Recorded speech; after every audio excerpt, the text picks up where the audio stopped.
दीदी किसान, बदलते भारत की शान।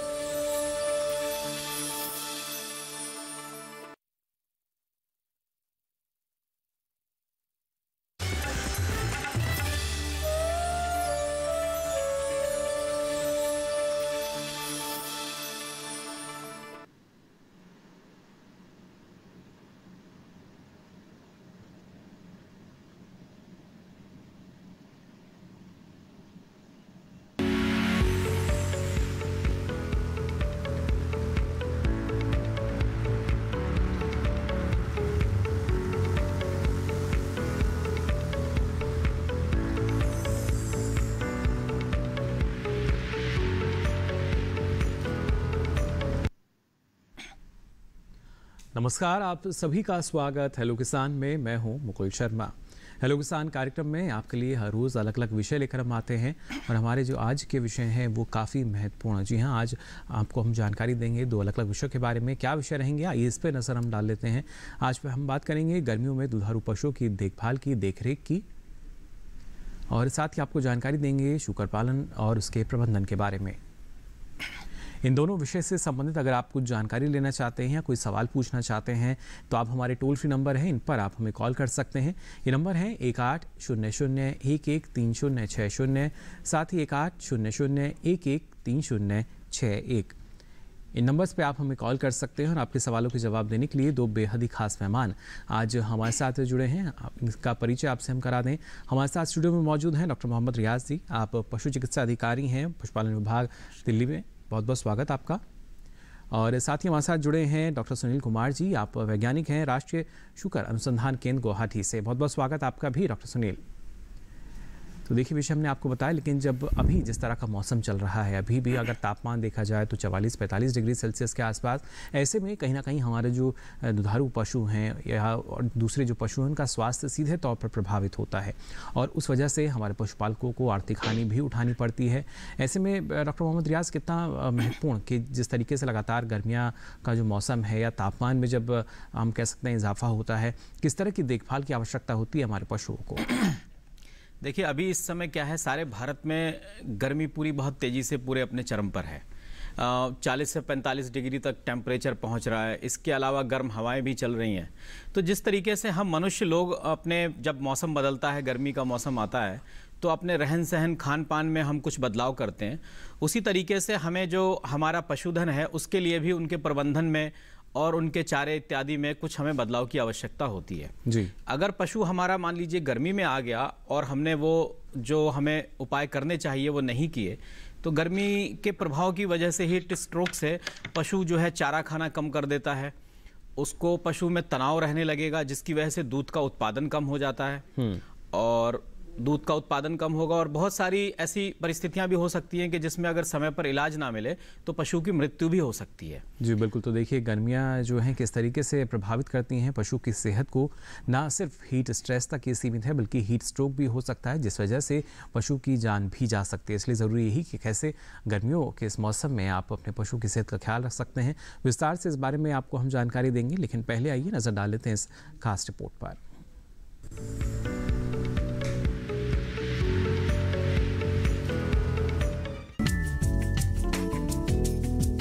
गर्मी का असर जारी है। ऐसे में पशुपालक अपने दुधारू पशुओं की खास देखरेख करे, उन्हें गर्मी से बचाए। गर्मी के मौसम में पशुओं की दूध उत्पादन और शारीरिक क्षमता बनाए रखने में पशु आहार का अहम योगदान होता है। गर्मी में पशुपालन करते समय पशुओं को हरे चारे की ज्यादा मात्रा दे। पशुओं के संतुलित आहार में दाने और चारे का अनुपात 40 और 60 का रखे। बड़े पशुओं को रोजाना 40 से 60 ग्राम और छोटे बच्चों को 10 से 15 ग्राम नमक जरूर दे। सेंधा नमक खिलाए जिससे पशु की पाचन शक्ति बनी रहे। पशुओं को बिनौला, खल और खनिज मिश्रण दे।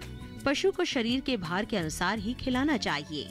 अगर अच्छी किस्म का और पर्याप्त मात्रा में हरा चारा उपलब्ध नहीं हो तो गाय को 1 किलोग्राम और भैंस को 1.5 किलोग्राम दाना दे। गर्भावधि के अंतिम 2 महीनों में पशु को 1 से 1.5 किलोग्राम दाना प्रतिदिन देना चाहिए। सीधे तेज धूप और लू से बचाने के लिए पशुशाला के मुख्य द्वार पर खस या जूट के बोरे का पर्दा लगाएं। पशु के रहने की जगह के आसपास छायादार पेड़ों की मौजूदगी तापमान को कम रखेगी। पशुओं को छायादार जगह पर बांधें और पर्याप्त मात्रा में साफ सुथरा ताज़ा पानी दिन में 3 से 5 बार पिलाएं। पशुओं से दूध निकालने के बाद उन्हें ठंडा पानी पिलाएं। भैंसों को 3 से 4 बार और गायों को कम से कम 2 बार नहलाएं।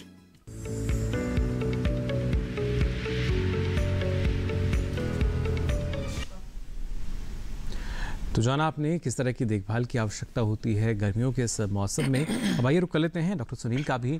डॉक्टर सुनील, जानना चाहेंगे आपसे, अगर शुकर प्रबंधन की हम बात करते हैं, हम सभी जानते हैं शुकर पालन जो है एक मुनाफे का सौदा माना जाता है, लेकिन यहाँ पर जो प्रबंधन है वो भी उतना ही ज़रूरी है, तभी हम मान सकते हैं कि और ज़्यादा मुनाफा जो है वो शुकर पालन के ज़रिए मिल सकेगा। जी, शुकर पालन एक बहुत ही आमदन व्यवसाय है, खासकर जो कम आमदन वाले किसान होते हैं। खास बात यह है कि शुकर का जो जनरेशन इंटरवल है बहुत कम होता है, 114 दिन में बच्चे देता है। तो इनके प्रबंधन के लिए हमें मेनली किन बातों का ध्यान रखना चाहिए? सबसे पहले तो बात यह है कि जहां से हम शुकर को खरीद रहे हैं वो अच्छी प्रजाति का शुकर होना चाहिए, अच्छी जात का शुकर होना चाहिए। दूसरी बात है कि फिर उसको रखने के लिए जो उसका घर है वो एक अच्छी तरह वैज्ञानिक पद्धति से बनाया जाना चाहिए। हमेशा घर को हम बनाते हैं गर्मियों के हिसाब से और उस घर को एडजस्ट करते हैं सर्दियों के हिसाब से, ठीक है। उसकी डायरेक्शन ईस्ट टू वेस्ट होनी चाहिए। इसके बाद तीसरी बात आती है फीड की, दाने की। शुकर पालन में या किसी भी अन्य पशु में फीड की बहुत बड़ी इंपॉर्टेंस है। उसके लिए एक संतुलित बैलेंस राशन देना चाहिए जी। चौथी बात आती है डिजीज प्रिवेंशन के लिए या बीमारियों की रोकथाम या टीकाकरण। और इसके बाद आती है जनन संबंधी समस्याएं और उनका निवारण। ये मोटी मोटी जो मैंने आपको हेडलाइन में 5 बातें बताई हैं, ये बहुत इंपॉर्टेंट है शुकर के प्रबंधन के लिए। चलिए इनके बारे में विस्तार से आपसे मैं आगे जानकारी लूंगा, लेकिन उससे पहले नजर डालते हैं इस खास रिपोर्ट पर भी। जी,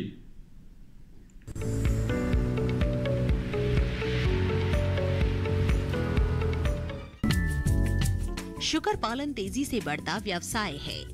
अगर सही तरीके से शुकर पालन किया जाए तो आय और रोजगार दोनों में वृद्धि की जा सकती है। गांवों से लेकर शहरी इलाकों में भी लोग इस व्यवसाय में रुचि ले रहे हैं, क्योंकि एक तो शुकर पालन कम लागत में किया जा सकता है, दूसरा इस व्यवसाय की शुरुआत कम जगह में भी की जा सकती है। अच्छी बात यह है कि इस व्यवसाय से बस 1 साल में ही मुनाफा भी मिलने लगता है। शुकर पालन के लिए सबसे जरूरी बात है उपयुक्त जमीन या जगह का चयन। शुकर पालन में उनके रहने की जगह का चयन करते समय शुकरों के लिए सभी जरूरी सुविधाओं की उपलब्धता सुनिश्चित करने की कोशिश करनी चाहिए। शुकरों के लिए घर बनाते समय सर्दी, गर्मी, बरसात, नमी और सूखे से बचाव का ध्यान रखना जरूरी है। शुकरों के घर के साथ ही बाड़े भी बनाने चाहिए, जिससे शुकर बाड़े में घूम फिर सके। इनके रहने की जगह पर साफ सफाई का खास ध्यान रखें। आहार की बात करें तो आमतौर पर बाकी पशुओं की तुलना में इनके आहार पर कम खर्च करना होता है। प्रति किलो मांस बनाने में शुकर को 3.3 से 5 किलो आहार की जरूरत होती है। इसके अलावा शुकरों की सेहत का भी ख्याल रखें। समय समय पर इनके स्वास्थ्य की जांच करवाते रहे। शुकरों को मुख्य रूप से शुकर ज्वर, खुरपका, मुंह पका, शुकर चेचक और गलघोटू बीमारियां हो जाती हैं। इन रोगों से शुकरों को बचाएं और समय से टीकाकरण करवाएं।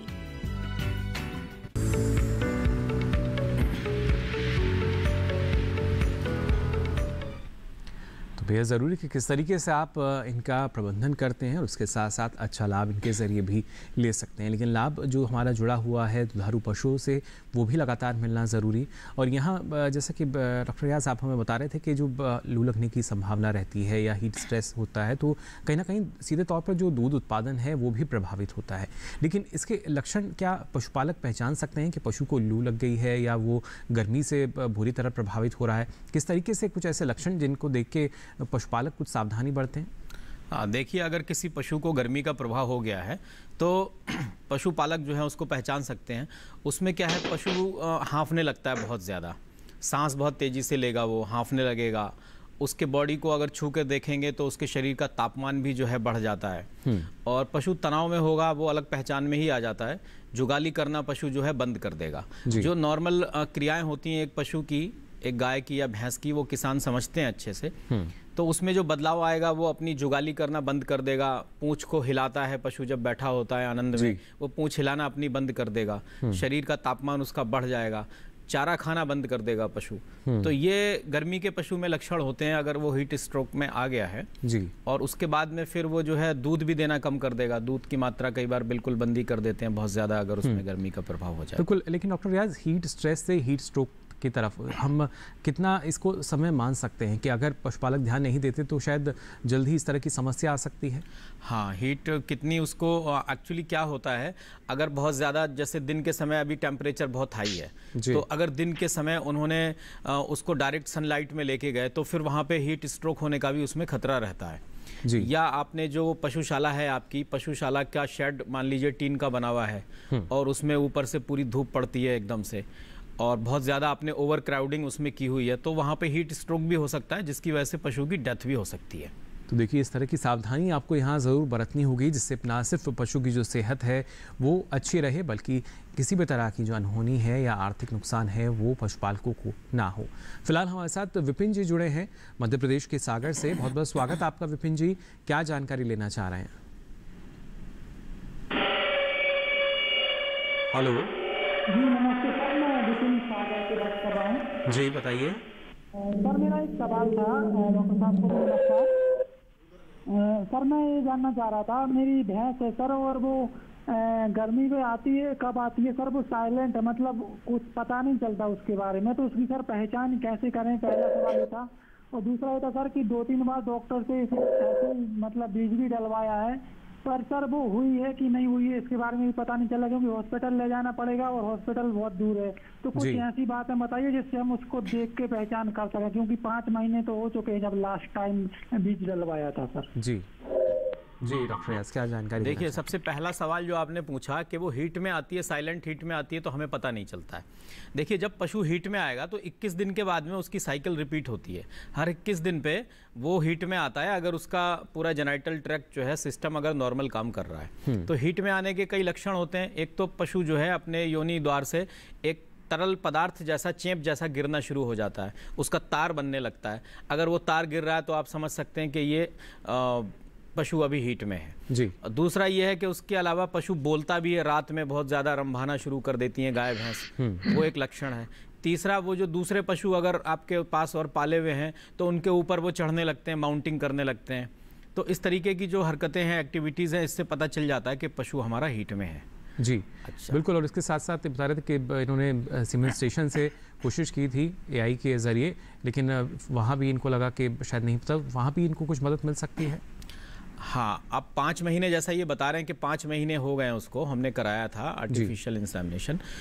तो देखिए, उसकी एकदम से कंफर्मेटरी जांच कराने के लिए तो आपको किसी पशु चिकित्सक से संपर्क करना होगा, वो आके पर रेक्टल एग्जामिनेशन करके ही बता पाएंगे। लेकिन फिर भी जब 5 महीने यदि हो गए तो उसके थोड़ा सा बिहेवियर में बदलाव आना शुरू हो जाता है मादा के। चलिए, बिल्कुल। वो एक्टिविटीज थोड़ी कम हो जाएंगी उसकी, वजन बढ़ने लगेगा, पेट उसका थोड़ा सा बढ़ने लगेगा। तो लक्षण है जिनके जरिए आप देखिए पहचान कर सकते हैं। फिलहाल एक और दर्शक हमारे साथ जुड़ी हैं, शिवानी जी हमारे साथ जुड़ी हैं फोन लाइन पर। बहुत बहुत स्वागत आपका शिवानी जी, क्या जानकारी लेना चाह रही हैं? नमस्कार डॉक्टर साहब। जी नमस्कार। नमस्कार जी। जी, सवाल पूछ सकती हैं आप अपना। जी, हमारी गाय है ना, उसको जी हमारी गाय है ना, 2 महीने हो गया उसको ब्याई हुए को, तो वो गोबर बहुत पतला करती है जी। चलिए, जो गोबर है वो बहुत पतला करती है, 2 महीने हो चुके हैं ब्याए हुए, क्या करना चाहिए? हाँ, गोबर पतला कर रही है। गोबर पतला करने के पीछे 2-3 कारण हो सकते हैं। एक तो ये भी कि आप उसको हरा चारा अगर बहुत ज़्यादा देती हैं और उसके साथ में आप उसको रफेज यानी कि भूसा वगैरह नहीं देती हैं, तो ये भी एक कारण हो सकता है कि गोबर पतला कर रहा है पशु। तो आप उसके चारे में थोड़ा सा हरा चारा कम करके और भूसा वगैरह मिलाइए। दूसरी चीज़, पशु आपका गाभिन था तो आपने शायद उसको पेट के कीड़ों की दवा भी नहीं दी होगी, तो पेट में कीड़े होने की वजह से भी कई बार पशु पतला गोबर करने लगता है। तो आप अपने नज़दीकी किसी पशु चिकित्सक से संपर्क करें। अल्बेंडाजोल वगैरह और फेनबेंडाजोल ये सब दवाएं आती हैं पेट के कीड़ों के लिए, इसकी आप उसको एक खुराक दीजिए तो मैं समझता हूं कि ये समस्या आपकी ख़त्म हो जाएगी। बिल्कुल, तो देखिए कृमिनाशक दवा जो हैं उनका इस्तेमाल आप कर सकते हैं। यहाँ डॉक्टर सुनील आपसे भी हम जानकारी लेना चाहेंगे, प्रबंधन के ऊपर आपने प्रमुख कारक बताए थे कि किन किन बातों का हम ख्याल रखते हैं। इसी में सबसे पहले अगर हम जो अच्छी प्रजातियाँ, अच्छी नस्लें हैं उनकी बात करें तो किस तरीके की कौन सी ऐसी महत्वपूर्ण नस्लें जिनका पालन करके जो हमारे किसान हैं, पशुपालक हैं, उनको ज़्यादा आमदनी मिल सकती है? जी, हमारे देश में मुख्यतः 2 तरह की नस्लें हैं और 1 तरह की संकर प्रजाति है जी। तो नस्लों में विदेशी नस्लें हैं और देसी नस्लें हैं, और इनके कॉम्बिनेशन से जो नस्लें बनाई जाती हैं उनको क्रॉस ब्रीड या संकर नस्लें बोल देते हैं जी। ये जो ब्रीड है या नस्लें हैं, ये अलग अलग स्टेज में उनकी जो भूगोल है उसके अकॉर्डिंग ये अडेप्ट हो चुकी हैं। तो जैसे मान लीजिए हम यूपी की बात करेंगे तो वहाँ गुर्रा है, बिहार में पूर्णिया है, असम में, बंगाल में घुंघरू है, अंडमान में अंडमान निकोबारी है, गोवा में अगोंडा गोवा है, और इसके अलावा जो नागालैंड में तनीवो है, मिजोरम में जोवाक है, और इसके अलावा विदेशी जो नस्लें हैं हिंदुस्तान में जैसे हैम्पशायर है, लार्ज व्हाइट यॉर्कशायर है, लैंडरेस है, ड्यूरोक है, ये नस्लें भी हिंदुस्तान में अवेलेबल हैं। इसके अलावा जो इन नस्लों को मिक्स कर क्रॉस ब्रीडिंग करके एक वैज्ञानिक पद्धति से कुछ किस्में बनाई गई हैं, जैसे रानी है, हैम्पशायर और घुंघरू का क्रॉस करके बनाई गई है। HDK 75 है, असम लोकल और हैम्पशायर को क्रॉस करके बनाई गई है। तो अधिक डिफरेंट तरह की, जैसे झारखंड में झारसुक है, तो लोकल कंडीशंस को देखते हुए वहां के देसी सुकर के साथ विदेशी सुकर को जब वैज्ञानिक पद्धति से प्रजनन करवाया जाए तो एक अच्छी प्रजाति बन के आती है। तो इन तरह की 3 तरह की हम सुकरों को हम फार्म में लगा सकते हैं। चलिए बिल्कुल, और इससे संबंधित और भी जो महत्वपूर्ण जानकारी है वो डॉक्टर सुनील आपसे हम आगे लेंगे। फिलहाल हेलो किसान में यहाँ वक्त हो चला एक छोटे से ब्रेक का, जल्द हाजिर होंगे। आप बने रहिए दूरदर्शन किसान पर।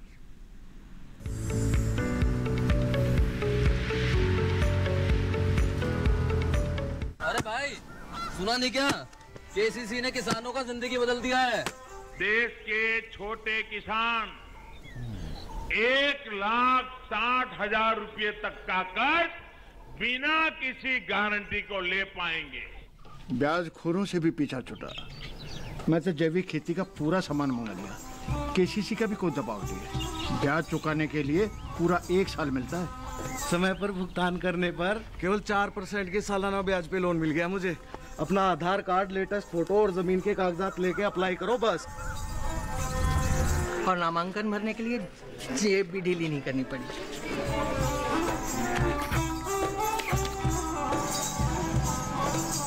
चाचा, उधार चुकाने के 24 घंटे के बाद उतने ही पैसे वापस निकाल सकते हैं।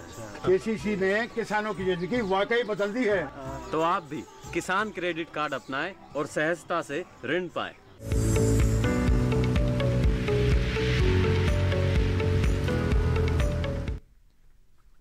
ब्रेक के बाद आप सभी का एक बार फिर स्वागत हेलो किसान में। लगातार जो दर्शक हैं वो हमारे साथ जुड़ रहे हैं। फिलहाल उत्तर प्रदेश के बाराबंकी से हमारे साथ नंदस्वरूप मिश्रा जी जुड़े हैं। बहुत बहुत स्वागत आपका नंदस्वरूप जी, क्या जानकारी लेना चाह रहे हैं? हेलो। हाँ नमस्कार सर, मैं नंदस्वरूप मिश्रा हूँ बाराबंकी से। मैं जानना ये चाहता हूँ कि गर्मियों में दुधारू पशु हमारे दूध लेने के पहले हमें उनसे क्या करना चाहिए, दूध लगाने बाद क्या करना चाहिए जिससे हम थनैला रोग से बचा सके। और दूसरी चीज, जो दुधारू पशु हमारा अगर गाभिन हो गया तो कितने दिन के बाद हमें दूध बंद कर देना चाहिए उसकी सेहत को देखते हुए? चलिए बिल्कुल, किस तरह की सावधानी हमें अपनानी होगी, और अगर हमारा पशु गाभिन है तो कितने समय पहले जो दूध दोहन है वो हमें छोड़ देना चाहिए? देखिए, अगर आपका पशु गाभिन है तो गाभिन होने के बाद में जैसे गाय है तो गाय 9 महीने 9 दिन उसका जेस्टेशन पीरियड माना जाता है। तो 9 महीने से पहले यानी कि 7 महीने पे आप 2 महीने पहले उसका जो है दूध का दोहन आप बंद कर दें, तो उससे पशु जो है स्वस्थ रहेगा और जो आगे प्रजाति आपको मिलेगी, बच्चा पैदा होगा, वो भी स्वस्थ होगा। इसी तरीके से भैंस में भी 2 महीने पहले 10 महीने करीब 10 दिन का भैंस का जेस्टेशन पीरियड होता है, 2 महीने पहले दूध निकालना बंद कर दें। जी। लेकिन जब रोजाना जो हमारे पशुपालक हैं वो दूध निकालते हैं तो वहाँ किस तरह की सावधानी उन्हें रखनी होगी जिससे थनैला जैसे रोग से बचाया जा सके? देखिए, थनैला क्या है, थनैला किस तरीके से फैलता है आप उसको समझ लें तो आप उसका प्रबंधन भी समझ में आ जाएगा। जो दूषित बर्तन होते हैं, कोई थनैला वाला जो जानवर है उसके दूध से जो दूषित बर्तन हो गया, या दूध निकालने वाले के हाथ जो है दूषित हो गए, या कोई कपड़ा आप उसको साफ करने के लिए प्रयोग करते हैं वो कपड़ा दूषित हो गया, वही आप चीज़ें दूसरे हेल्दी पशु में इस्तेमाल करते हैं, उसकी वजह से थनैला एक से दूसरे में फैलता है। जी। तो आपको क्या करना है, अपने जो बर्तन हैं, अपने हाथों को और जो कपड़ा या जो बिछावन है, इसको आप सैनिटाइज करते रहें। इसके लिए पोटेशियम परमैंगनेट का घोल लेके उससे आप साफ कर सकते हैं। और भी कई सारे बाजार में उपलब्ध हैं, आप कोई सा ले सकते हैं रेडीमेड। तो आप उसके सैनिटाइजेशन पे पूरा ध्यान रखें। और जो आपका पशुशाला का फ्लोर है उस पे आप फिनाइल का छिड़काव दिन में एक बार ज़रूर करें। फिनाइल डाल के उस पानी से उसको साफ करें, तो इससे आप थनैला को रोक सकते हैं। यानी देखिए, साफ सफाई अगर आप रखेंगे, अपनाएंगे, तो काफ़ी हद तक इस रोग से बचाव आपके पशु का हो सकेगा।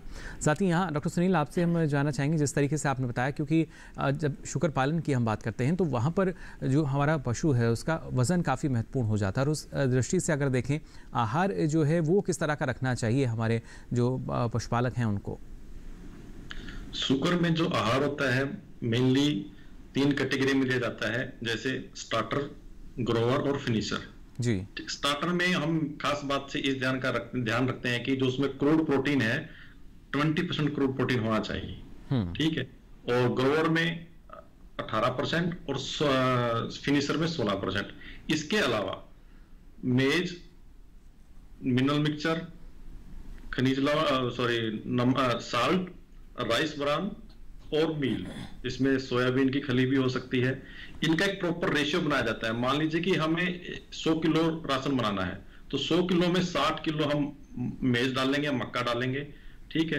अराउंड 10 से 12 केजी हम राइस ब्रान डालते हैं, और 20 से 22 केजी के भी लिए हम केक डालते हैं, जिसमें सोयाबीन केक हो सकती है, और 2 किलो मिनरल मिक्सचर और आधा किलो नमक।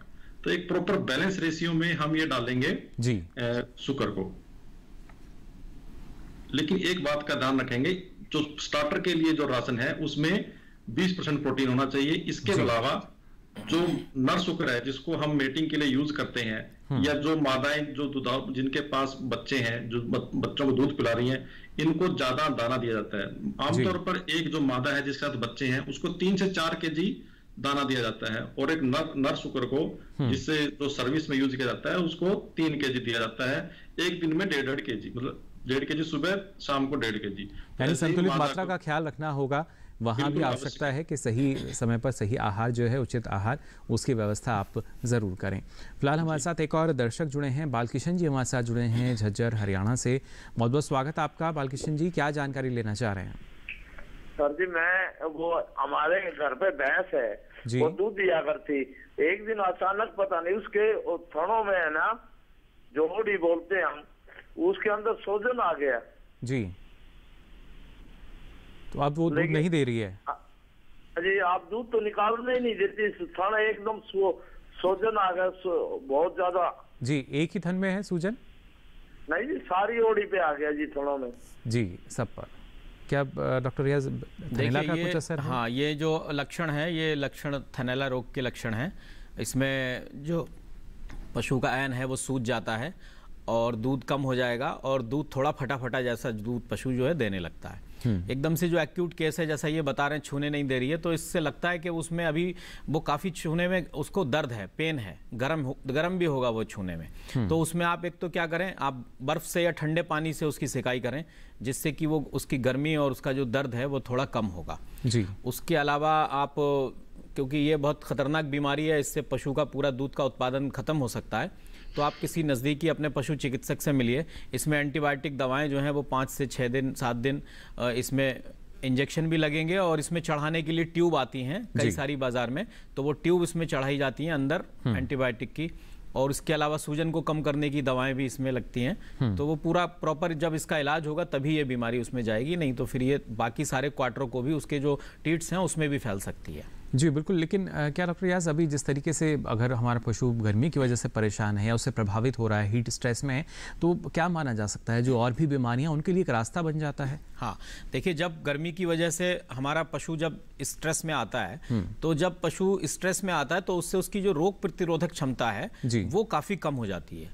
और ऊपर से ये जो गर्मी का मौसम है, इस मौसम में अब बरसात भी होने लगी है, तो ह्यूमिडिटी भी, नमी भी मौसम में काफ़ी ज़्यादा होती है, तो जितने भी बैक्टीरिया, वायरस और एक्टोपैरासाइट्स ये सब होते हैं, ये सब बहुत अच्छे इनके लिए अनुकूल मौसम है, तो ये बहुत ग्रो करते हैं जी। और ऊपर से हमारा पशु जो है वो स्ट्रेस में है ऑलरेडी, तो स्ट्रेस में होने के कारण और बीमारी पैदा करने वाले जो कीटाणु जीवाणु हैं वो वहां पर मौजूद हैं, तो पशु के बीमार होने की संभावनाएं बहुत अधिक बढ़ जाती हैं। बिल्कुल, और जिस तरीके से आपने बताया कि अभी क्योंकि जो बारिश का दौर है वो भी शुरू हो जाएगा, तो ऐसे में टीकाकरण क्या कितना ज़रूरी है कि अभी के समय अगर हमारे पशुपालक करा लेते हैं तो? हाँ, देखिए इस समय क्या है, जो अभी गर्मी का मौसम चल रहा है, तो इस मौसम में कई बीमारियां प्रमुख रूप से जो कि होती हैं, जैसे ब्लैक क्वार्टर जिसको लंगड़ी बुखार बोलते हैं, हेमरेजिक सेप्टिसीमिया गलघोंटू बोलते हैं, और एंथ्रेक्स की एक बीमारी है। तो इन बीमारियों का टीकाकरण इस समय जो है बरसात शुरू होने से पहले किसान भाइयों को करवा लेना चाहिए जी। इसके लिए आप अपना जो भी नज़दीकी पशु चिकित्सा केंद्र है उस पर संपर्क करें। सरकार की ओर से यहाँ पर टीके मुफ्त में लगाए जाते हैं, दिए जाते हैं, तो आप अपना टीकाकरण करवाएं, अपने पशु को बचा सकते हैं बीमारी से। फिलहाल एक और दर्शक हमारे साथ जुड़े हैं अमेठी उत्तर प्रदेश से। सोमदत्त जी, बहुत बहुत स्वागत आपका, क्या जानकारी लेना चाह रहे हैं?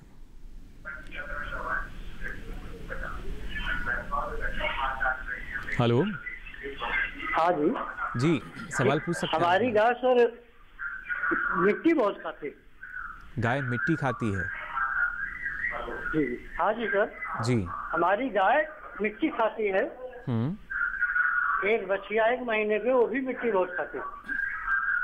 चलिए, क्या वजह है इसके पीछे? हाँ, मैं बताता हूँ। मिट्टी खाने के पीछे 2 कारण हो सकते हैं। एक तो पशु के पेट में कीड़े हो सकते हैं, उसकी वजह से भी पशु मिट्टी खा रहा हो, तो उसके लिए आप सबसे पहले डिवर्मिंग करवाएं, कोई अल्बेंडाजोल या फेनबेंडाजोल की एक खुराक उसको पशु को दिलवाएं, और जो बछड़ा आप बता रहे हैं, बछिया या बछड़ा, उसको भी आप एक खुराक उसकी दिलवाएं जो है। तो एक कारण ये हो सकता है। दूसरा, उनके अंदर कई बार कुछ मिनरल्स की, कैल्शियम और फास्फोरस की जो है इम्बैलेंस हो जाती है, उसकी वजह से भी ऐसी दिक्कत हो सकती है कि पशु मिट्टी या कोई दूसरी चीज़ें खाने लगता है जी। तो उसके लिए आप उसको मिनरल मिक्सचर आधा मुट्ठी जो है रोज़ जो है 25-25, 30-30 ग्राम सुबह शाम उसके चारे में आप उसको खिलाइए। और आयोडीन नमक जो है उसकी कमी की वजह से भी कई बार ये हो सकता है, तो थोड़ा सा नमक भी आप उसको जो है 10-10 ग्राम दिन में एक बार खिलाइए, तो ये समस्या आपकी ख़त्म हो जाएगी। चलिए, सावधानी जो है ये रखनी होगी। साथ ही डॉक्टर सुनील, आपसे भी जानना चाहेंगे, जो सावधानी है ना सिर्फ आहार बल्कि शुक्र पालन में जो आवास व्यवस्था उसकी भी करनी होगी। शुरुआत में आपने बताया कि काफ़ी महत्वपूर्ण रहता है किस तरीके से आवास प्रबंधन जो है वो हमारे जो किसान या पशुपालक हैं वो करते हैं। जी, शुक्रों में जो आवास प्रबंधन है वो बहुत इम्पोर्टेंट है। खासकर इस चीज में ध्यान रखें कि जो भी हम घर बनाते हैं शुक्रों के लिए, हमेशा गर्मियों के हिसाब से बनाना है और फिर उसको सर्दियों के हिसाब से एडजस्ट करना है। तो सबसे पहले कि जो घर बनाए पक्का बनाए, और उसमें जो शुक्र की अलग अलग कैटेगरी है, जैसे मान लीजिए स्टार्टर है, ग्रोवर है, फिनिशर है, नर है, मादा है, उनके लिए एक जगह के स्टैंडर्ड बनाए गए, इतने स्पेस में इतना होना चाहिए। मान के चलिए कि एक नर शुक्र है, उसको कम से कम भी 8 बाय 8 स्क्वायर फीट का एक ओपन एरिया और 8 बाय 8 स्क्वायर कवर एरिया देना चाहिए। ठीक है। जिसके साथ बच्चे हैं, जो मादा है उसको अलग रखना है, जो छोटी मादाएं हैं जो पहली बार बच्चे देने वाली हैं उनको अलग रखना है। 20 बाय 10 के एरिया में हम 8 से 10 शुक्रों को एक साथ भी रख सकते हैं, लेकिन उनकी आयु 3 से 4 माह की हो तब। ठीक है। जब वो बड़े हो जाएंगे तब उनको अलग अलग धीरे धीरे करते जाते हैं। इसके अलावा एक चीज का ध्यान रखेंगे, जो फार्म के अंदर जो प्रेग्नेंट शुक्र हैं वो बिल्कुल लास्ट में रखे जाएं, या हम जो शुक्रों को सेल करते हैं उनको फार्म के आगे रखें, ताकि डिजीज का इन्फेक्शन कम से कम जाए। और फार्म को हमेशा क्लोज रखना चाहिए, बायोसिक्योरिटी मेजर का पालन करना चाहिए, ताकि उसके अंदर कोई भी बाहर से बीमारी अंदर ना आए, क्योंकि एक बार बीमारी आने से बहुत सारा नुकसान जल्दी हो सकता है। जी बिल्कुल, ना सिर्फ नुकसान, इसके साथ ही डॉक्टर सुनील कहीं ना कहीं एक धारणा ये भी है कि अगर शुक्र पालन कर रहा है कोई दूसरा किसान, तो वहाँ जो गंदगी है वो ज़्यादा बढ़ जाती है, और उसी वजह से शायद जो दूसरे किसान हैं इस दिशा में आगे नहीं बढ़ पाते। जी, ये एक कॉमन प्रॉब्लम है कि जहाँ पे शुक्र पालन होता है कि आसपास के एरिया में स्मेल आने लगती है। वो स्मेल इसलिए आती है अगर डेली रूटीन में क्लीनिंग नहीं हो रही है, तब शुक्र पालन के जो शुक्र घर है वहां से स्मेल आ सकती है। ठीक है, तो उसके लिए हमें time to time bleaching powder, चूना और लाइजोल का इस्तेमाल करते रहना चाहिए, ताकि वहां पे स्मेल नहीं आएगी। जी बिल्कुल, और उसके साथ ही air circulation is very important. जी क्योंकि जो हमारे शुक्र हैं उनमें पसीने की जो ग्रंथियाँ देखिए वो नहीं होती हैं, और उस वजह से भी कभी कभी हम देखते हैं इस तरीके से जो कहीं ना कहीं स्थिति है बन जाती है। लेकिन अगर हम साफ़ सफाई रखेंगे, स्वच्छता रखेंगे तो और बेहतर ढंग से जो शुक्र पालन है वो किया जा सकता है। साथ ही यहाँ डॉक्टर रियाज आपसे भी हम समझना चाहेंगे, जिस तरीके से आपने बताया कि ना सिर्फ पशु का जो दूध उत्पादन है वो प्रभावित होता है, लेकिन ऐसे में जो हमारे नवजात पशु हैं उनकी किस तरीके से देखभाल करनी चाहिए हमें जब गर्मियों का मौसम होता है। दुधारू पशुओं के साथ साथ तो रहते ही हैं, इस बारे में जानकारी आपसे लूँगा। फिलहाल एक दर्शक जुड़ चुके हैं, पहले इनका सवाल हम ले लेते हैं। बहुत बहुत स्वागत आपका हेलो किसान में, क्या जानकारी लेना चाह रहे हैं? हेलो हेलो जी।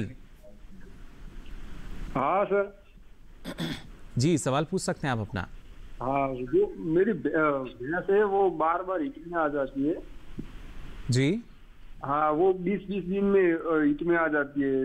वो पशु चिकित्सक को भी दिखाया, वो कहते हैं कि कुछ कोई तकलीफ नहीं है, तो ऐसा भी जो आपका पशु आप बता रहे हैं कि वो हीट में नहीं आ पाता, लेकिन पशु चिकित्सक यही बताते हैं किस तरह की कोई समस्या नहीं है, कोई तकलीफ नहीं है, बार बार हीट में बार बार हीट में आती है। वो बता रहे कि कोई तकलीफ नहीं है जी।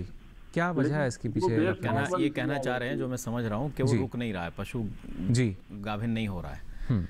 देखिए ऐसा है, आपके प्रश्न से जो मैं समझ पाया हूँ मैं बताता हूँ। आपका पशु बार बार हीट में आ रहा है, आप बता रहे हैं, इसका मतलब कि आप उसमें आर्टिफिशियल या नेचुरल इंसेमिनेशन करा रहे हैं, पशु आपका जो है गर्भित नहीं हो पा रहा है, रुक नहीं पा रहा है, और पशु चिकित्सक कह रहे हैं कि ये स्वस्थ है। देखिए कई बार क्या होता है, जो पशु के अंदर ओव्यूलेशन होता है, अंडा बनता है, तो वो हीट में तो आ रहा है लेकिन अंडा नहीं बन पा रहा है, या अंडा बन रहा है तो वो डिले हो रहा है अंडा जो है, और आपने जिस समय उसका इंसेमिनेशन करवाया उस समय उसमें अंडा नहीं बन रहा है। तो इसके लिए आप अपने पशु चिकित्सक से संपर्क कीजिए। बाज़ार में हार्मोन्स के कई सारे इंजेक्शन आते हैं, तो जब आप उसको आर्टिफिशियल इंसेमिनेशन करवाएंगे उसी समय एक इंजेक्शन लगाया जाएगा। वो इंजेक्शन लगाने के बाद में फिर उसको आप इंसेमिनेशन कराइए, तो उसमें फ़ौरन उससे अंडा बनने लगता है और उससे जो है फिर कंसेप्शन हो जाएगा, आपकी जो गाय या भैंस है वो रुक जाएगी जी, फिर हीट में नहीं आएगी। बिल्कुल। देखिए आज के समय की अगर बात की जाए तो ना सिर्फ तकनीक जो है वो पशुपालन क्षेत्र में भी हम देखते हैं और उसी का फ़ायदा लगातार मिल भी रहा है। फिलहाल और किस तरीके से बेहतर हो सकते हैं हमारे जो पशु का स्वास्थ्य है, कैसे वो निरोगी रहेंगे, इस बारे में आगे भी आपको हम जानकारी देंगे। लेकिन यहाँ रुकने एक और छोटे से ब्रेक के लिए जल्द हाजिर होंगे। आप बने रहिए दूरदर्शन किसान पर।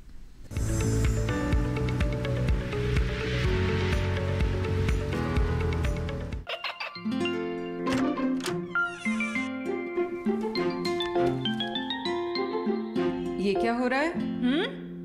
काशवी, इतने कम मार्क्स?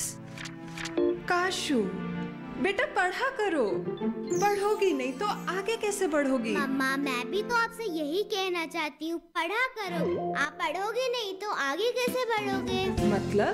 वो देखो, सिर्फ बैक पर छपा ऑर्गेनिक नहीं, ऑर्गेनिक का निशान पहचानिए। पीजीएस ऑर्गेनिक का ये लोगो उन किसानों की पहचान है जो आज भी परंपरागत विधि से रसायन मुक्त खेती कर आपके लिए शुद्ध फसल उपजा रहे हैं। अब समझे मम्मा, अगर मैं प्योर ऑर्गेनिक फूड नहीं खाऊंगी तो अच्छे मार्क्स कहाँ से लाऊंगी? अच्छा बच्चों, जैविक खेती की इस मुहिम को आगे बढ़ाइए, शुद्ध ऑर्गेनिक अपनाइए।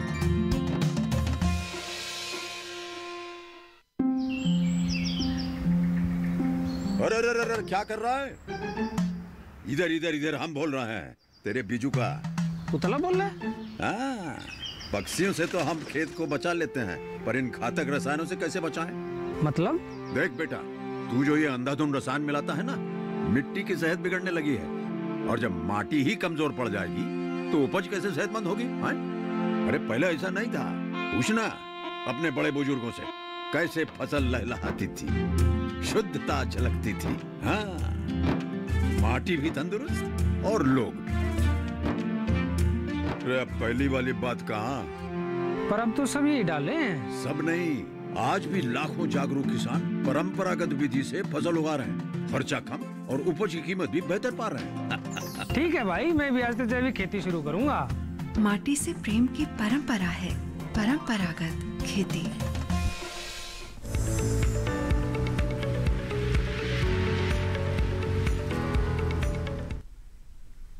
ब्रेक के बाद आप सभी का एक बार फिर स्वागत है। किसान में लगातार जो दर्शक हैं वो इस हमारे कार्यक्रम में जुड़ रहे हैं।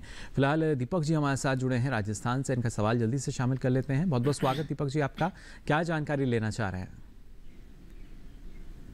हेलो दीपक जी, आवाज मिल पा रही है आपको? हाँ सर जी, सवाल पूछ सकते हैं आप अपना। सर मेरा सवाल है, मेरी एक गाय है वो 5 महीने पहले ब्याई थी जी, और अभी उसके उस समय तो वो निकला था, प्रोलेप्स की समस्या हुई थी उसके, और अब वो प्रोलेप्स की समस्या बहुत ज्यादा हो रही है। जी, अब ज्यादा हो रही है समस्या? हाँ, पहले तो फिर डॉक्टर को दिखाया था, पर अब डॉक्टर भी मना कर रहे हैं। जी, क्या तो जानकारी? उसका कोई इलाज? हाँ, देखिए प्रोलेप्स अगर पशु में है, प्रोलेप्स की समस्या के लिए बहुत ज़्यादा कुछ ऐसा परमानेंट तो सोल्यूशन हो नहीं पाता है।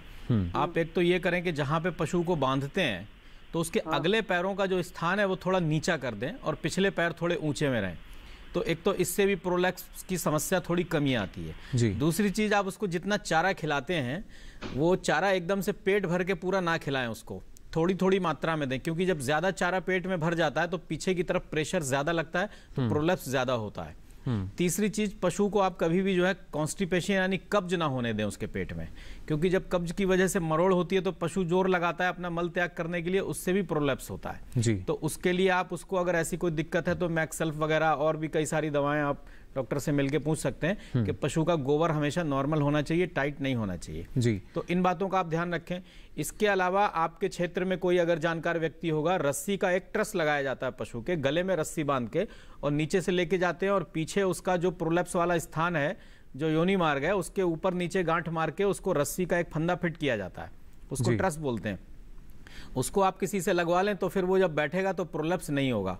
तो ये तो प्रबंध की बातें हैं। इसके अलावा आप अपने पशु चिकित्सक से बात करें जी। तो उसमें कुछ इंजेक्शंस वगैरह ऐसे हार्मोन्स वगैरह के लगाए जाते हैं, उसकी वजह से भी थोड़ा सा उसमें कमी हो सकती है और वो उसका उपाय हो सकता है। तो देखिए, बचाव जो है वो बेहतर है उपचार से, और यहाँ पर यही स्थिति कि आप जितनी सावधानी बरतेंगे, जितना बचाव आप अपने पशु का कर सकेंगे, तो उस तरह की जो समस्याएं हैं उस पर काफ़ी हद तक आप नियंत्रण पा सकेंगे।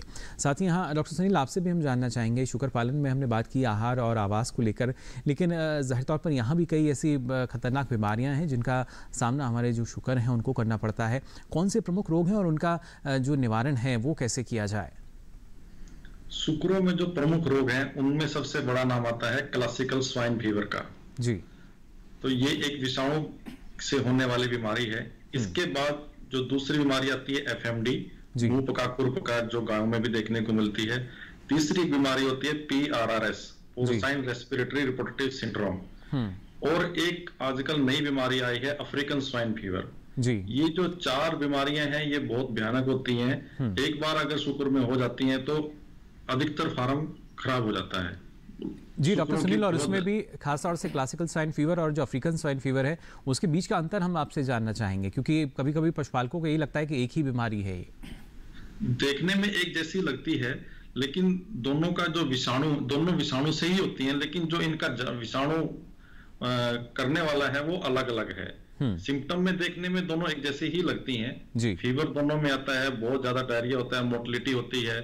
और जो अफ्रीकन स्वाइन फीवर है ये एक तरह के कई बार टिक से भी फैलती है, जबकि जो क्लासिकल स्वाइन फीवर है, जो नॉर्मल स्वाइन फीवर जिसको आमतौर पर हम कहते हैं, वो उसमें ऐसा नहीं है जी। तो ये दोनों बीमारी एक जैसी ही हैं, लेकिन दोनों बहुत ही भयानक हैं जी। इसके अलावा जो PRRS है, PRRS में जो कान है एकदम पूरे गुलाबी दिखाई देंगे, हाई फीवर होगा, और लास्ट स्टेज में शुक्र जो है पागल की तरह भी बिहेव करने लगता है। तो अधिकतर बीमारियां मिलती जुलती हैं, लेकिन इन सब का समाधान एक ही है, प्रिवेंशन। हम फार्म में वैक्सीनेशन करेंगे, बायोसिक्योरिटी मेजर अपनाएंगे, साफ सफाई का ध्यान रखेंगे, तो इन सभी बीमारियों से एक साथ बच सकते हैं जी। लेकिन कब कब हमें जो टीकाकरण है वो कराना चाहिए शुकर का? जी, जो टीकाकरण है शुकर का, जब वीनिंग करते हैं, वीनिंग का मतलब होता है जब शुकर के छोटे बच्चे को मादा से अलग किया जाता है जी। तो उसके बाद पहला टीका देते हैं क्लासिकल स्वाइन फीवर का, ठीक है। आमतौर पर जो वीनिंग करते हैं 40 से 50 दिन के बीच में रखते हैं, तो 2 तरह के क्लासिकल स्वाइन फीवर के वैक्सीन आते हैं। एक तो जो टिश्यू कल्चर का वैक्सीन होता है, एक होता है जो रैपिड वैक्सीन होता है, लेपनाइज वैक्सीन बोलते हैं। जिस वायल के ऊपर जिस तरह का इंस्ट्रक्शन दिया गया है मैन्युफैक्चर से, तो उसी तरह से लगाना है। जैसे मैं मान के चलता हूं कि अगर उसको लेपनाइज वैक्सीन लगाना है तो मोटा मोटी 50 दिन पे पहला वैक्सीन आप लगा सकते हैं। अगर टिश्यू कल्चर वैक्सीन लगाना है तो पहले 90 दिन पे 80 दिन पे लगाना है। तो उसके बाद फिर रिपीट करना है 20 दिन के बाद, चाहे फर्स्ट वाला हो चाहे सेकेंड वाला हो। फिर उसके 6 मंथ के बाद रिपीट करते रहना है। ठीक है, ये तो होगा स्वाइन फीवर का। इसके अलावा FMD का वैक्सीन लगाना है। मान के चले कि आपने पहले 50 डेज पे लगाया है क्लासिकल स्वाइन फीवर का, उसके 10 से 15 दिन के बाद फर्स्ट FMD का लगाइए। ठीक है, फिर 6 मंथ के बाद, फिर 6 मंथ के बाद ऐसे रिपीट करते रहिए। बिल्कुल डॉक्टर सुनील, क्या इसमें ये जो बीमारियां हैं जूनोटिक भी हैं? ये इनमें जो मेनली एक बैक्टीरियल डिजीज हैं जो जूनोटिक होती हैं, जैसे इरेसिकुलस है, स्ट्रेप्टोकोकस है, स्टेफिलोकोकस की इन्फेक्शन है, ये बीमारियां जूनोटिक होती हैं। जी चलिए, बिल्कुल इससे ज़रूरी यही कि देखिए हमें ख्याल रखना होगा, क्योंकि ये ऐसी बीमारियां जो पशु से मनुष्य में भी आ सकती हैं और इसके साथ साथ जो दूसरे मनुष्य हैं उनमें भी ये जा सकती हैं। और ख़ासतौर से डॉक्टर रियाज, अगर देखा जाए, अगर लगातार हम देखभाल करते हैं, सावधानी बरतते हैं, तो काफ़ी हद तक जो रोग है, बीमारियों की संभावना है वो कम हो जाती है। लेकिन जैसे हम बात कर रहे हैं कि गर्मियों में हमारे जो दुधारू पशु हैं उनकी सेहत प्रभावित होती है, और उनके साथ साथ जो हमारे, हम कह सकते हैं, जो हमारे छोटे बच्चे रहते हैं, जो नवजात हैं, उनकी देखभाल किस तरीके से की जाए? देखिए, चाहे गर्मी का मौसम हो या सर्दी का मौसम हो, हर मौसम में जो नवजात हैं वो सबसे ज़्यादा प्रभावित होते हैं, सर्दी से भी और गर्मी से भी। तो इसी तरीके से जो हीट स्ट्रोक का जो या हीट स्ट्रेस की जो हम बात कर रहे थे इस गर्मी के मौसम की वजह से नवजात बच्चों में उसका होने का खतरा और ज़्यादा रहता है। तो इसीलिए उनका विशेष ध्यान रखने की आवश्यकता है। तो एक तो जो नवजात हैं उनको सबसे पहले क्या है, पिपराजिन एक दवा आती है पेट के कीड़ों के लिए। वो पेट के उनके अंदर कीड़े बहुत अधिक हो जाते हैं, जिसकी वजह से वो स्ट्रेस में आ जाते हैं, कमज़ोर हो जाते हैं। तो उनको एक तो वो दवा ज़रूर पिला दें जिससे कि उनका स्वास्थ्य ठीक हो। उसके अलावा गर्मी से बचाव के लिए जो और तरीके हैं जो कि हमने बताया, आप अपना जो पशुशाला है उसके अंदर पानी का, उसकी जो छत है अगर टीन से बनी हुई है तो उस पर टाट पट्टी वगैरह आप बिछा दें। पानी का उसके ऊपर दिन में छिड़काव करें। पशु को ताज़ा पानी पीने के लिए दें, दिन में जो है 3 से 4 बार उसको पानी पिलाएं। और पानी जो है टैंक का रखा हुआ गर्म पानी ना दें जी।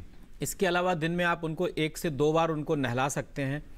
और अगर आप अपने पशुशाला में पंखे का, बिजली के पंखे का प्रबंध कर सकते हैं तो वो भी करें जी। और जो पशुशाला है उसका वेंटिलेशन प्रॉपर होना चाहिए ताकि उसमें हवा, बाहर की ठंडी हवा अंदर आती रहे और अंदर की गर्म हवा बाहर निकलती रहे। चलिए, बिल्कुल। फिलहाल एक और दर्शक हमारे साथ जुड़े हैं, अरुण कुमार जी हमारे साथ जुड़े हैं उत्तर प्रदेश से। बहुत बहुत स्वागत आपका अरुण जी, क्या जानकारी लेना चाह रहे हैं?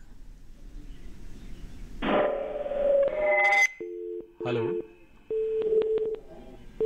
संपर्क फिलहाल हमारा शब्द टूट चुका है। जो दर्शक हमारे साथ जुड़े थे, अरुण जी आप सुन पा रहे हैं हमें? हाँ सर, ये पूछ रहा था कि एक मेरी साहिवाल का है बयानी है जी। हेलो जी, सुन पा रहे हैं आपको जी। हेलो जी अरुण जी। एक मेरी साहिवाल का है बयानी, तो 5 दिन 8-10 दिन बयानी हो गई, तो वो जैसे मैं छोड़ने जाता हूँ तो ऊपर चढ़ने लगती है जी। यानी थोड़ा सा आक्रामक स्वभाव जो है ये बता रहे हैं। इनका क्वेश्चन समझ में नहीं आ रहा है क्या कहना चाहते, आवाज़ प्रॉपर नहीं आ रही है जी। ये बता रहे हैं कि अभी कुछ दिन पहले वो ब्याई है और उसके बाद से जो उसका स्वभाव है वो थोड़ा सा आक्रामक इनको नज़र आ रहा है। अच्छा, देखिए आक्रामक होने के पीछे कई सारे कारण हो सकते हैं। जैसे अभी गर्मी का मौसम है तो इस समय बहुत सारे एक्टोपैरासाइट्स हो जाते हैं, तो वो पशु को बहुत अनॉयंस करते हैं, उसको बहुत इरिटेट करते हैं। उसके शरीर पर टिक्स हो गए या मक्खियाँ हैं, मच्छर हैं, तो उसकी वजह से पशु अगर थोड़ा सा अनमना है, चिड़चिड़ा है, अनॉयंड है, तो उसकी वजह से भी उसका एग्रेसिव बिहेवियर हो सकता है जी। या आपने कैसी पशुशाला में आपने उसको रखा है, वो अगर वहाँ पे बहुत घुटन है और हवादार वातावरण नहीं है और वो स्ट्रेस में है, तो वो भी एक कारण हो सकता है। तो बिहेवियर चेंज होने के अचानक से। और इसके अलावा आप उसको जो पेट के कीड़े हैं उसके लिए डिवर्मिंग आप उसकी कीजिए और उसको मिनरल मिक्सचर आप रोज़ दीजिए 25-25 ग्राम दिन में 2 बार। तो अगर किसी तरीके का उसमें कोई मिनरल मिक्सचर या कैल्शियम का इम्बैलेंस हो रहा होगा जी, तो वो भी एक कारण हो सकता है, वो भी प्रॉपर हो जाएगा। तो आई थिंक पशु आपका ठीक हो जाना चाहिए जी। और साथ ही डॉक्टर रियाज, क्योंकि जिस तरीके से अगर हमारा जो पशु है वो कहीं ना कहीं स्ट्रेस में, हीट स्ट्रेस में है या हीट स्ट्रोक की स्थिति है, तो कितना समय लगता है कि उसको पूरी तरीके से स्वस्थ होने में? देखिए, ये डिपेंड करता है कि आपने कितनी जल्दी उसका नोटिस ले लिया है। पशु हीट स्ट्रेस में है, अगर स्ट्रेस की अवस्था में आपने उसको जो गर्म वातावरण है उससे उसका बचाव कर लिया, आप दिन में उसको ठंडे पानी से अच्छे 1-2 बार 3 बार उसको नहला रहे हैं, अच्छा ठंडा पानी पीने के लिए उसको दे रहे हैं, आपने पंखे वगैरह कूलर वगैरह का प्रबंध कर दिया उसके लिए, यानी कि जो गर्मी से जो प्रभाव हैं उनको आपने कम कर दिया, तो पशु वहीं से आपका ठीक हो सकता है। लेकिन यदि आपने ध्यान नहीं दिया, आपका पशु पहले ही हीट स्ट्रेस में है, उसके बाद आप उसको धूप में ले जाके आपने बांध दिया, या पशुशाला में टीन का शेड पड़ा हुआ है और इस समय 45 डिग्री टेम्परेचर में पशु उसमें बंधा है, आपने ओवर क्राउडिंग कर दी, तो उसकी वजह से फिर वो 1-2 दिन में उसको हीट स्ट्रोक हो सकता है और वो उसके लिए घातक हो सकता है। बिल्कुल, तो देखिए ये भी लगातार आपको निगरानी भी रखनी चाहिए हर एक पशु की। फिलहाल हमारे साथ सचिन जी जुड़े हैं हरियाणा से, बहुत बहुत स्वागत आपका सचिन जी, क्या जानकारी लेना चाह रहे हैं? सर जी मुझे जानना था जी वो चरती कम है, जो चारा कम खाती है, मतलब चारा कम खाती है, तो अभी कुछ दिनों से कम खा रही है या पहले से ये स्थिति आप देख रहे हैं? ये 10-15 दिन हो गए जी, 10-15 दिन से जो चारा है वो कम खा। पशु गाभिन तो नहीं है आपका? नहीं है जी, अभी ब्याई हुई 1 महीना हुआ है। 1 महीना पहले ब्याई है, तो देखिए उसमें क्या होता है, जब पशु ब्याता है उसके बाद में अभी दूध निकल रहा है उसके शरीर में से, तो एक तो कैल्शियम की कमी होने लगती है, तो सबसे पहले तो आप उसको दिन में 50-50 ml कैल्शियम का जो मिक्सचर है वो पिलाना शुरू करें, और उसकी वजह से भी पशु जो है धीरे धीरे कमज़ोर होने लगता है और फिर वो चारा भी कम करने लगता है जी। दूसरा, उसके पेट में कीड़े हो सकते हैं, वर्मलोड की वजह से भी ऐसा हो सकता है। तीसरा, हीट स्ट्रेस जैसा भी हम बात कर रहे थे वो भी एक कारण हो सकता है, क्योंकि पिछले कुछ दिनों से गर्मी बहुत हो गई है और बहुत गर्म हवाएं चलने लगी हैं, तो अगर ऐसा कुछ है तो आप उसको एक ठंडे वातावरण में आप रखिए। और दूसरा क्या होता है, इस गर्मी के मौसम में जो हीट का स्ट्रेस होता है इसकी वजह से दिन में पशु चारा खाना कम कर देता है जी। इसलिए आपको क्या करना चाहिए, जो दिन के ठंडे समय होते हैं जैसे सुबह का समय या शाम का समय, जो ठंडा मौसम होता है उस मौसम में पशु को भरपूर चारा दें, जिससे कि वो अपने 24 घंटे की पूरी खुराक उस समय पूरा कर ले। बिल्कुल, देखिए इस बात का भी आपको ख्याल रखना होगा और समय का ख्याल हमें भी थोड़ा सा यहाँ रखना है। फिलहाल वक्त हो चला एक छोटे से ब्रेक का, जल्द हाजिर होंगे, आप बने रहिए दूरदर्शन किसान पर।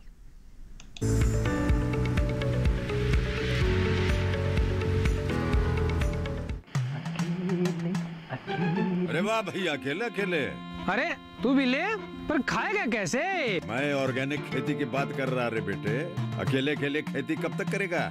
मतलब गांव में 20-25 किसानों का समूह बना के पंजीकरण करवा ले, फिर सरकारी ट्रेनिंग भी मिलेगी और मुफ्त जैविक बीज खाद भी, फिर पीजीएस ऑर्गेनिक की सरकारी मोहर के साथ तेरी उपज आकर्षक पैक में पहुंचेगी बड़े बाजार तक। अच्छा हाँ, अरे भाई कहाँ चल दिया?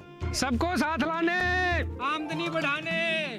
तो किसान भाई समझ गए ना, साथ मिलकर ऑर्गेनिक खेती कीजिए, अपनी परंपरा को आगे बढ़ाइए, ज्यादा मुनाफा कमाइए। माटी से प्रेम की परंपरा है परंपरागत खेती।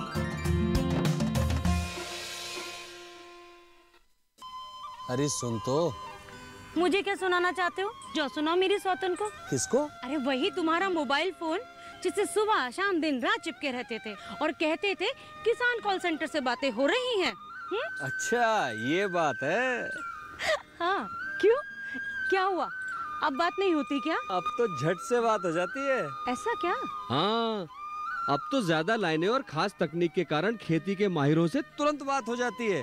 और अगर कभी लाइन व्यस्त हो तो अपनी समस्या फोन पर रिकॉर्ड करा दो, वहाँ से फोन आ जाता है और समस्या की हल का मैसेज भी आ जाता है। ये देखो आ गया। अरे वाह, इसका मतलब इंतजार की घड़ी अब खत्म। हाँ। तभी मैं सोचूं कि आजकल मुझ पर इतना प्यार क्यों आ रहा है। कृषि संबंधी समस्याओं का अपनी भाषा में तुरंत हल पाने के लिए पूरे भारत में किसी भी फोन से हेल्पलाइन नंबर पर संपर्क करें। किसानों का दोस्त किसान कॉल सेंटर।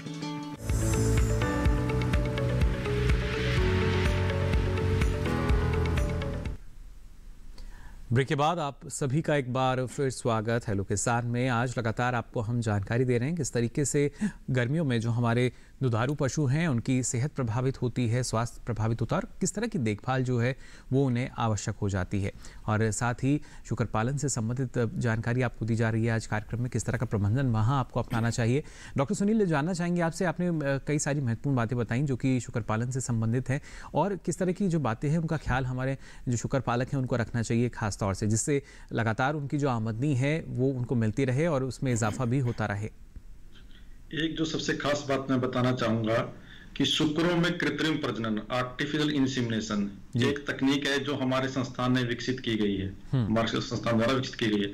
अभी भी पूरे भारतवर्ष में अधिकतर लोग क्या करते हैं, जो मेल शुक्र है, नर शुक्र है, उसका मादा से संभोग कराते हैं। तो इसमें नुकसान क्या है, एक तो नर की देखभाल का खर्चा करना पड़ता है, नर दाना भी ज्यादा खाता है, नर से बीमारियां भी ज्यादा फैल सकती हैं।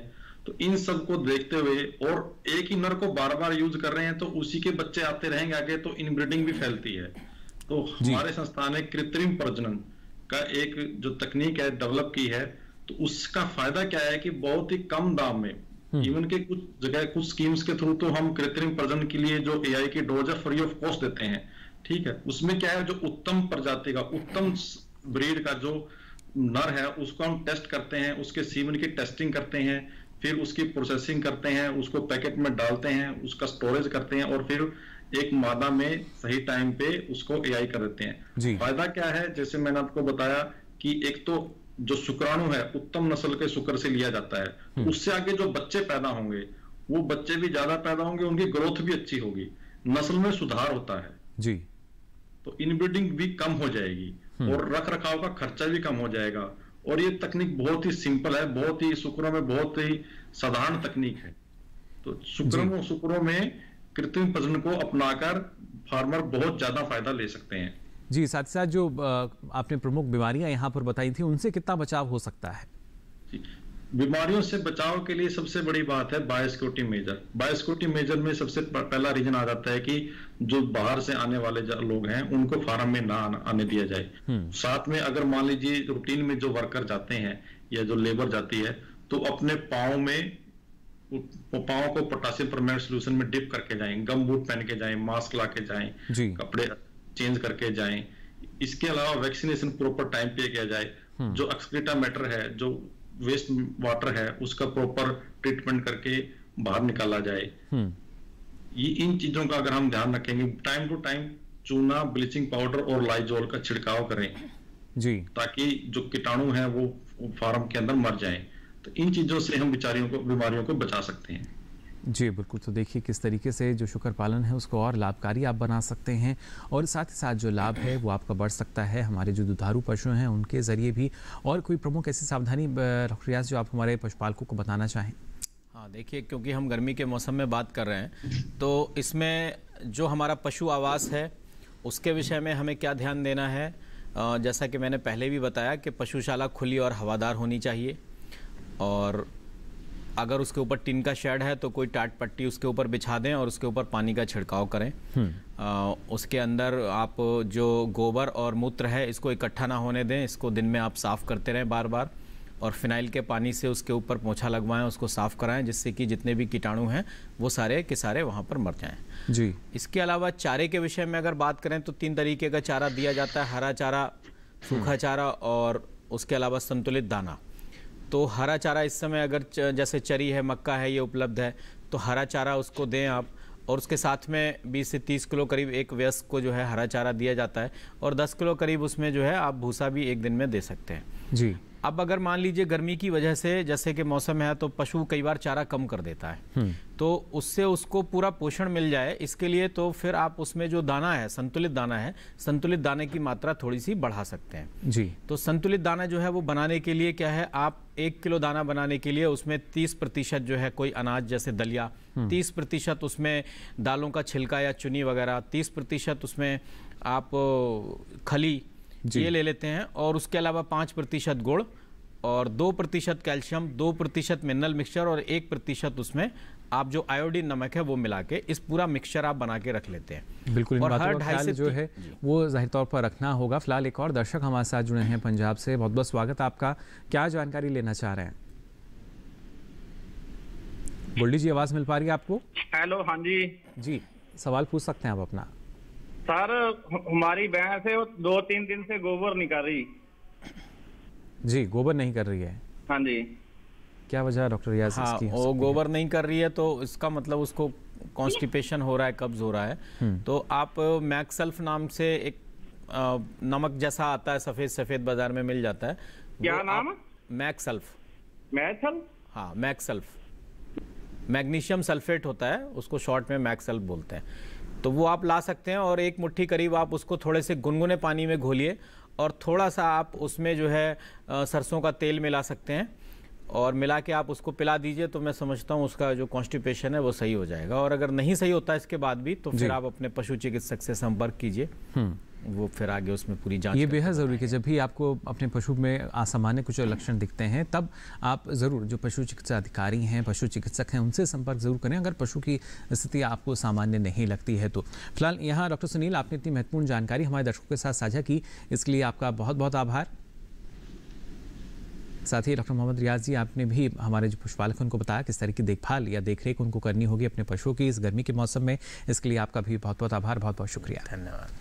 तो जाना सभी ने किस तरीके से हमारा जो पशुधन है वो निरोगी रह सकता है, उनका स्वास्थ्य जो है बेहतर रह सकता है और उसके ज़रिए ही जो लगातार एक मुनाफा मिलता है पशुपालक को वो जारी भी रह सकता है।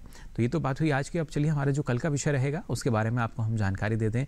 कल खासतौर से हम बात करेंगे कृषि में आधुनिक यंत्रों के महत्व की और बात होगी केले की खेती की। अगर आप अपना कोई सवाल या सुझाव हम तक पहुंचाना चाहते हैं तो आप हमें ईमेल कर सकते हैं। मेल आईडी है hellokisan2015@gmail.com। और इसके साथ ही आपको बता दें आप फेसबुक के ज़रिए भी हमसे जुड़ सकते हैं। फेसबुक पर जाकर आप हिंदी में टाइप करें हेलो किसान और यहाँ भी आप अपना सवाल या सुझाव लिखकर छोड़ सकते हैं। अब बारी आखिरी विकल्प, लेकिन सबसे महत्वपूर्ण विकल्प आपके लिए। जी हाँ, डीडी किसान कॉल सेंटर के जो नंबर है टोल फ्री, इस पर आप हमें कॉल कर सकते हैं। नंबर आप सभी को याद होगा 1800-11-3060। सोमवार से शनिवार सुबह 6 से रात के 10 बजे तक ये लाइन्स खुली हुई हैं। इस पर भी आप अपना सवाल दर्ज करा सकते हैं। और आपको बता दें अब ये सारी जानकारी आप देख सकते हैं डीडी किसान के यूट्यूब चैनल पर इस QR कोड को स्कैन करके। तो फिलहाल वक्त चला आपसे विदा लेने का, फिर हाजिर होंगे नई नई जानकारियों के साथ। तब तक के लिए दीजिए इजाजत, नमस्कार।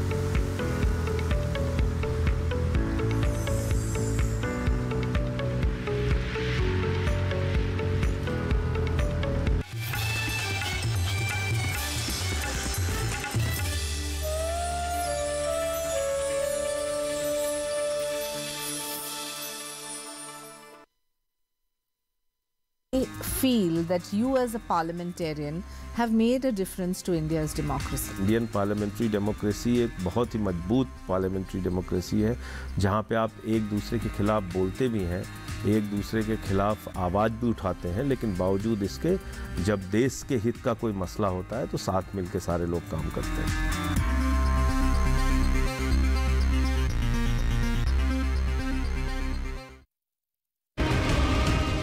तुमने मुझे मेरी वफा का इनाम दिया।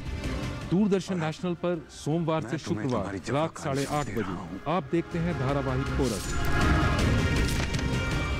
कभी छूट जाए आपका कोई एपिसोड तो बिल्कुल न कीजिए फिक्र, देखिए कोरस के पूरे हफ्ते के एपिसोड्स बैक टू बैक। ठीक से समझना होगा मुझे। हर शनिवार शाम 8:30 बजे से सिर्फ दूरदर्शन नेशनल पर।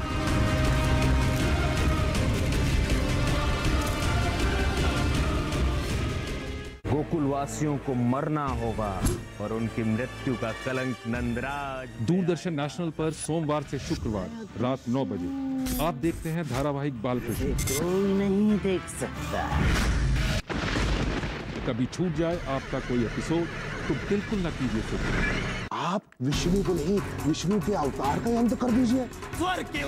देखिए बालकृष्ण के पूरे हफ्ते के एपिसोड्स बैक टू बैक हर रविवार शाम 8:30 बजे से सिर्फ दूरदर्शन नेशनल।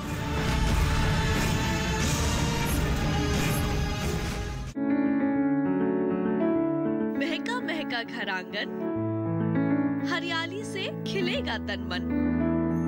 छत पर छोटी सी बगिया, जरूरत भी पूरी, शौक भी पूरा। देखिए छत पर बागवानी, शनिवार सुबह 9 बजे।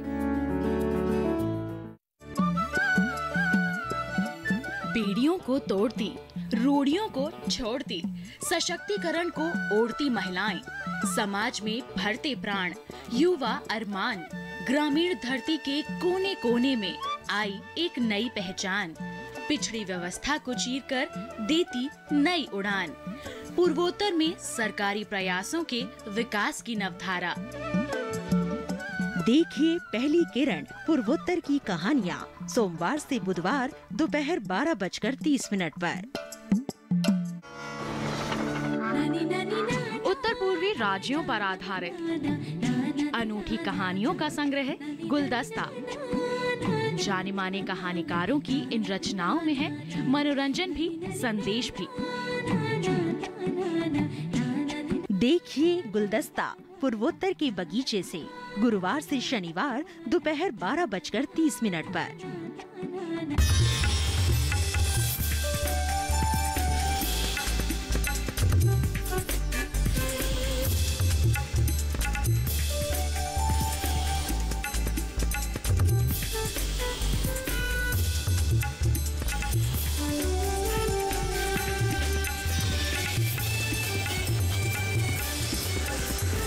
टीवी के साथ